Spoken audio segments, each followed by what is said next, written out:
यदि आप विश्वास में आगे बढ़ना चाहते हैं, मसीह में एक मजबूत व्यक्ति बनना चाहते हैं, तो आपको इन 4 बातों को करना बहुत ही आवश्यक है। इन 4 कामों को डेली रूटीन में आपको करना होगा, और जब आप इन 4 बातों को करते हैं तो आप विश्वास में मजबूत होते चले जाते हैं। आपका विश्वास और मजबूत होता चला जाता है। आप मसीह में एक दृढ़ विश्वासी बनते चले जाते हैं। क्या है वो 4 बातें, हम लोग देखेंगे। प्रेरितों की किताब उसका 2 अध्याय और 42 पद, जहां पर कुछ इस प्रकार से लिखा है, और वह प्रेरितों से शिक्षा पाने और संगति रखने और रोटी तोड़ने और प्रार्थना करने में लौलीन रहे। आमीन। दोस्तों, यहाँ पर लिखा है प्रेरितों की किताब में कि वे लोग, कौन लोग, जिन्होंने मसीह पर विश्वास किया, वे लोग हमेशा रोज प्रेरितों से शिक्षा पाने। पहली बात कि वो प्रेरितों से, जो यीशु मसीह के 12 चेले से, उनसे शिक्षा पाते रहे। क्या शिक्षाएं? प्रभु यीशु मसीह की शिक्षाओं को वे सीखते रहे। जो प्रभु यीशु मसीह ने सिखाया था, उन बातों को चेले, प्रेरित बाकी लोगों को सिखाते रहे, जो लोग विश्वास में आ रहे थे। जैसे जैसे लोग विश्वास में आते, ये लोग उन्हें यीशु मसीह की शिक्षाओं को बताते, उन्हें सिखाते कि प्रभु यीशु मसीह की ये शिक्षाएं हैं, आपको अपना जीवन अब इस हिसाब से चलाना है, आपको ऐसा जीवन जीना है जैसा प्रभु यीशु मसीह ने सिखाया। शिक्षा पाने में, बाइबल स्टडी करने में लगे रहते थे। प्रेरितों से वे शिक्षा पाने में लगे रहते थे। तो पहली बात यह है, यदि आप एक अच्छा विश्वासी बनना चाहते हैं, विश्वास में मजबूत होना चाहते हैं, तो आपको शिक्षा पाना बहुत ही आवश्यक है। रोज आपको बाइबल अध्ययन करना जरूरी है। आप बाइबल को रोज पढ़ें।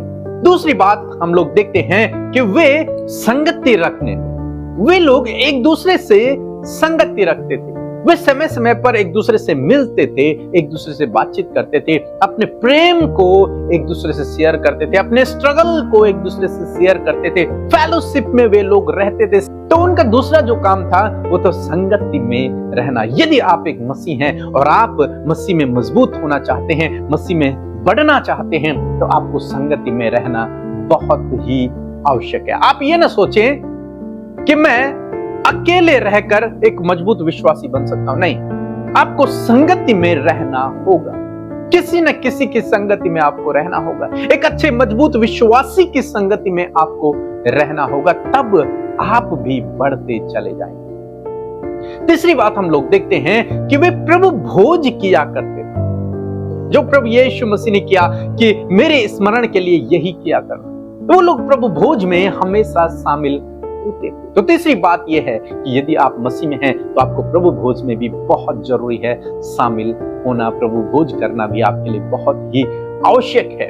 चौथी बात हम लोग देखते हैं कि वे लोग प्रार्थना करने में लौलीन रहते थे। जब भी वो मिलते संगति में, वे लोग प्रार्थना करते, प्रार्थना करने में वे लोग लौलीन रहे। तो ये 4 मुख्य बातें थी जो उस समय के विश्वासियों के अंदर पाई जाती थी, और वे बहुत मजबूत विश्वासी थे। पहली बात, वो प्रेरितों से शिक्षा पाते थे। दूसरी बात, वे लोग फेलोशिप में रहते थे, संगति में रहते थे। तीसरी बात, वे लोग प्रभु भोज करते थे। और चौथी बात, वे प्रार्थना में लगे रहते थे। यही आज प्रभु यीशु मसीह चाहते हैं कि आपके जीवन में भी इसी प्रकार से हो।